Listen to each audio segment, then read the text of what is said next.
A lot of people immediately think about Docker whenever you mention the word containers, but there are a lot of other container technologies out there.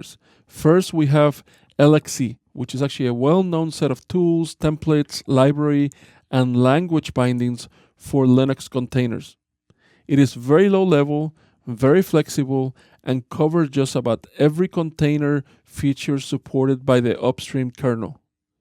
Now, Docker is really an extension of LXC's capability. This is actually done using a high-level API that actually provides a lightweight virtualization solution to run different processes in isolation.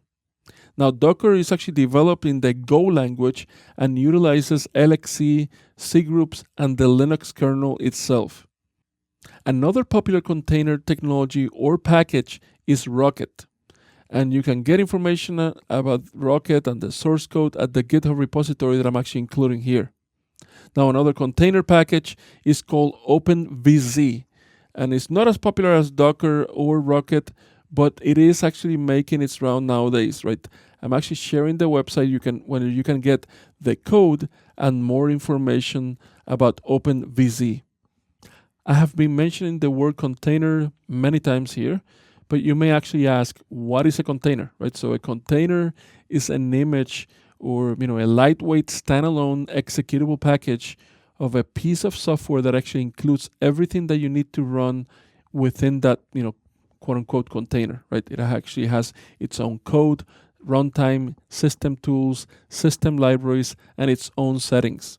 Now, containers isolate software from its surrounding, and it actually helps reduce conflicts between the teams, so the different development teams running different software on the same infrastructures. You also may ask, so what is the difference between a container and a virtual machine? Virtual machines generally include the whole operating system along with the application, and they also need a hypervisor, to actually run and control the VM.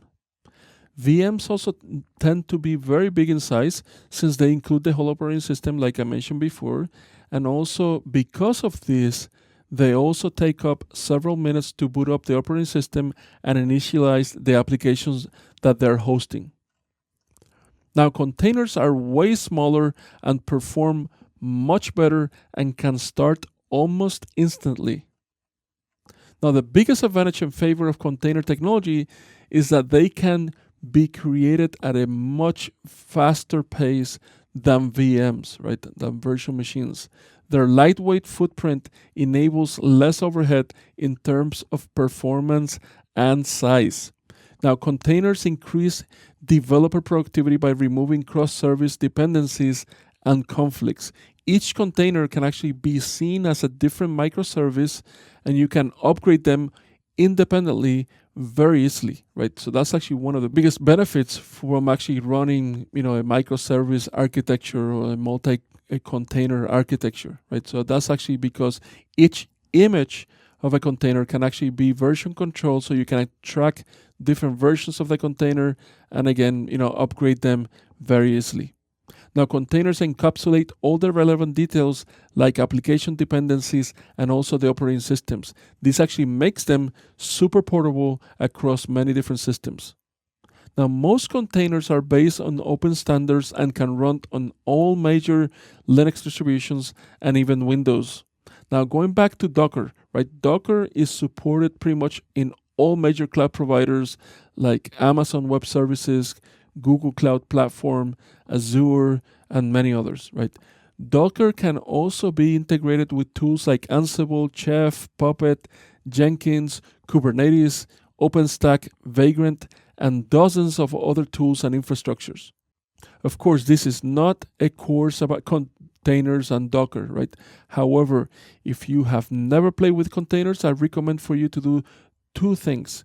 Download Ubuntu or any other versions of Linux, and then put it in a VM. Then install Docker, right? As I'm actually showing here. This is actually a brand new installation of Ubuntu, so you can actually simply install Docker with an apt-get install docker.io. And yep, that's actually pretty much it. Right? That command will actually install Docker, and then In there, you can actually, of course, install your own Docker containers. Can download a few. As a matter of fact, we will be covering on how to build your own lab later in this course, and you will learn about different vulnerable web applications that you can actually use to practice your skills. And I'm gonna show you how to install, those applications, and especially, things like WebGoat and DVWA in a Docker container, right? So that will actually get you familiar with Docker operations. What are Docker files, what is Docker Compose, and also how to expose and bind ports from the Docker container to the main operating system.